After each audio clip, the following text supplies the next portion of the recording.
Shri Venkateswara gold తాకట్టులో ఉన్న మీ బంగారాన్ని విడిపించి కొనబడును.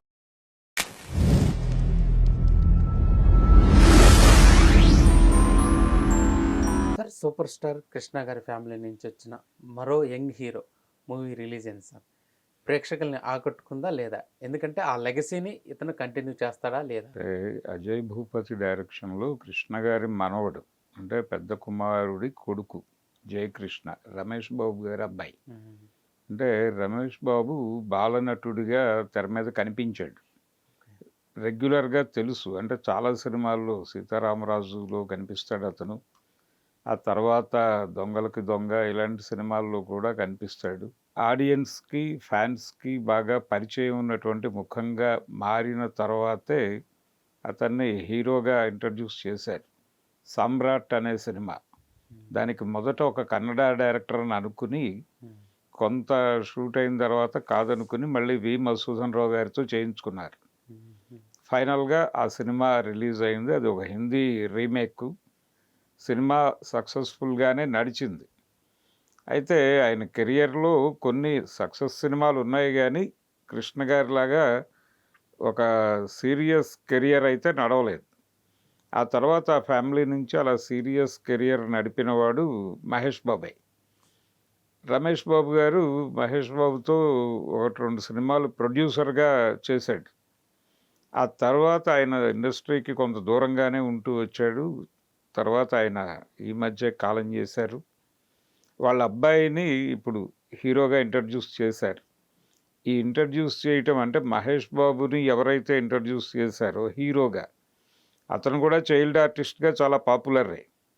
తర్వాత ఆ పాపులారిటీ నుంచి మహేష్ బాబుని హీరోగా లాంచ్ చేశారు. లాంచ్ చేసే ఛాన్స్ అశ్విని దత్ గారికి ఇచ్చాడు ఆయన, కృష్ణ గారు. అదే అశ్విని దత్ గారి ఆశీర్వాదంతో ఈ సినిమా రూపొందింది. ఏది ఇప్పుడు కృష్ణ గారి మూడో తరం హీరోగా జయకృష్ణని ఇంట్రడ్యూస్ చేస్తూ రమేష్ బాబు కొడుకుని.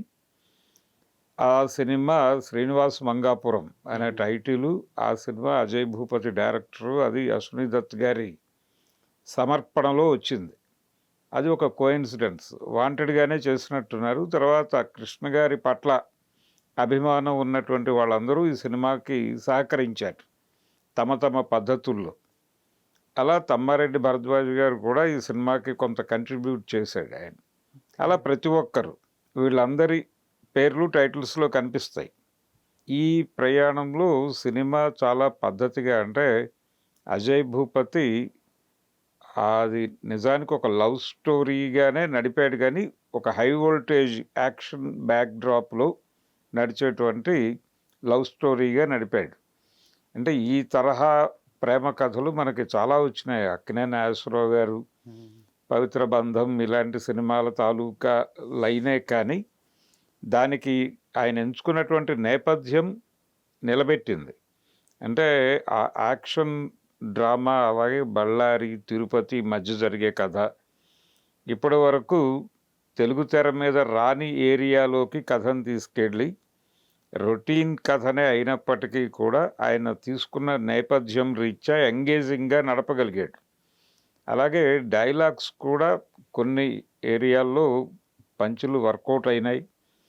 ఈ ఈ అంటే ప్రతి ఆర్టిస్టు, సీనియర్ ఆర్టిస్టులు చాలామంది ఉన్నారు. పర్టికులర్గా చెప్పుకోవాల్సింది ఈ సినిమాలో జయకృష్ణ, అలాగే హీరోయిన్ తను టాండన్ రాషా, తను అక్కడి నుంచి వచ్చింది. అది అక్కడ కూడా వారసత్వం ఉంది, రవీనా టాండన్ కూతురు కాబట్టి ఆ వారసత్వం ఉంది అక్కడ. ఈయన కృష్ణ గారి వారసుడు, ఆవిడ ఇంకో హీరోయిన్ గారి వారసురాలు. తెలుగు ఇండస్ట్రీతో ఆవిడకున్న రిలేషను, తద్వారా ఈవిడ పెంపొందింపజేసుకోవడానికి ప్రయత్నం, అది వాళ్ళిద్దరి మధ్య ఉన్నటువంటి ఒక కోయిన్సిడెన్స్. అయితే ఈ సినిమాని బలంగా నిలబెట్టడానికి మోహన్ బాబు గారి క్యారెక్టరు చాలా ఉపయోగపడింది. అంటే మొదటి నుంచి ఈ క్యారెక్టర్ ఎలా ఉండబోతోంది, ఇది అంటే నెగిటివ్ క్యారెక్టరా పాజిటివ్ క్యారెక్టరా అనేటువంటి ఒక డోలాయమాన స్థితిలో నడిపారు ట్రైలర్లోను వాటిలోను. సినిమాలో కూడా అదొక స్పెషల్ క్యారెక్టర్గానే నడిచింది. నిజానికి కృష్ణ గారితో మోహన్ బాబు గారు చేసిన మొదటి సినిమాలు భలే దొంగలులో నెగిటివ్గా కనిపించే పాజిటివ్ క్యారెక్టర్. అలాగే తర్వాత చేసినటువంటి దొంగలకి దొంగ సినిమాలో తమ్ముడిగానే నటించాడు ఆయన కృష్ణ గారికి.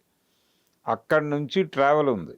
అంటే కేఎస్ఆర్ దాస్ గారి సినిమాలు, దాసరి గారితో మొదటి సినిమా చేసిన తర్వాత ఆయనకి పాపులారిటీ తీసుకొచ్చింది దాస్ గారి సినిమాలే. కేఎస్ఆర్ దాస్ సినిమా అంటే హీరో ఆటోమేటిక్గా కృష్ణ గారే అయ్యేవాడు. అలా కృష్ణ గారితో మోహన్ బాబుకి ఒక ట్రావెల్ ఉంది.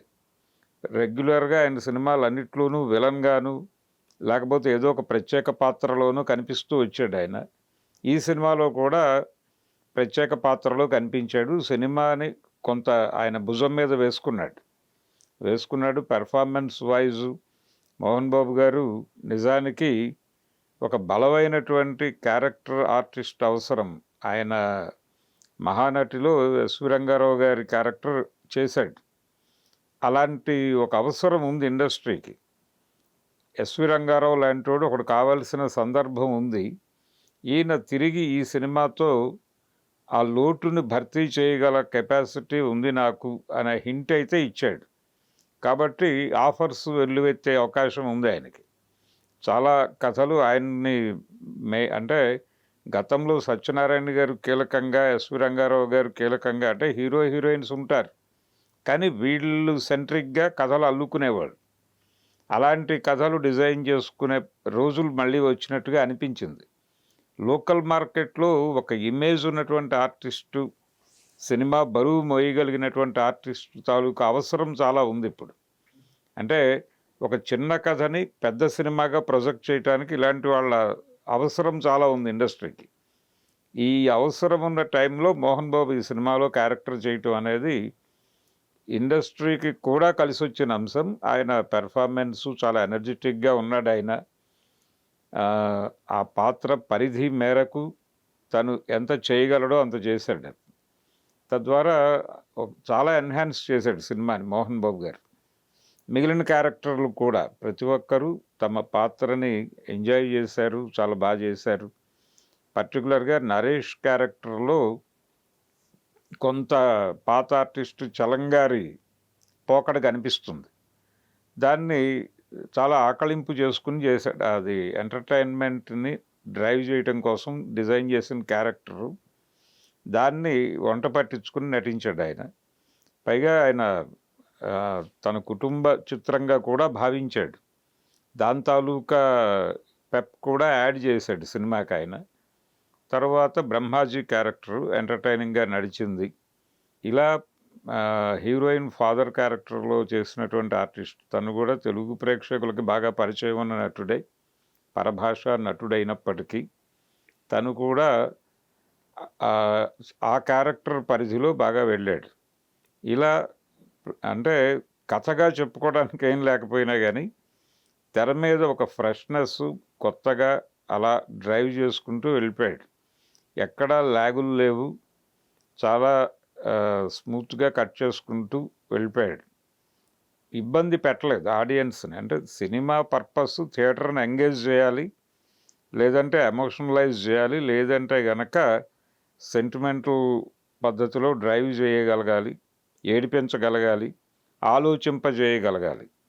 ఇది జస్ట్ ఎంటర్టైన్మెంట్ స్టఫ్ అంతే, అంతకు మించి ఏమీ లేదు.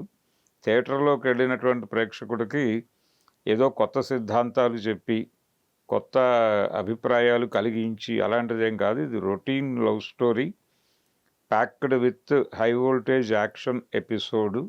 కొంత ఫ్యాక్షన్ తాలూకా ప్రభావం కూడా మిక్స్ అయి ఉంటుంది.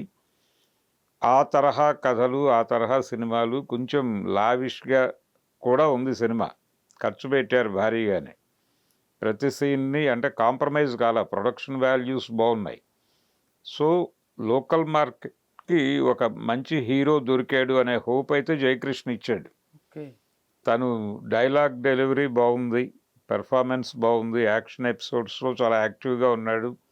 అలాగే డాన్స్కి సంబంధించి కూడా తన మేరకు తను న్యాయం చేశాడు. అయితే ఇంకొంచెం నడవాలి, ఒకటి రెండు సినిమాలు పడితే తను రాటు తేలుతాడు అనే ఒక హోప్ ఇచ్చాడు. అంటే మూడో జనరేషన్, కృష్ణ గారి మూడో జనరేషన్ని నిలబెట్టిన హీరోగా జయకృష్ణ నిలబడతాడు.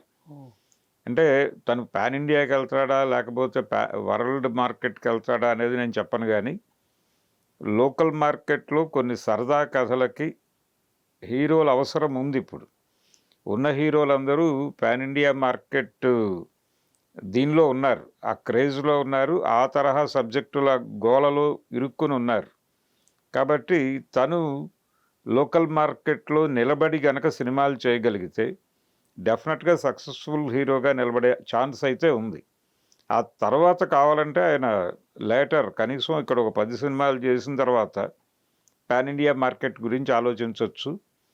ప్రస్తుతానికైతే యాక్టివ్గా ఉన్నాడు, సరదాగా సినిమాల్లో నిలదొక్కుకోవాలనే తపనతో ఉన్నాడు. ఆ తపన కనిపించింది సినిమాలో.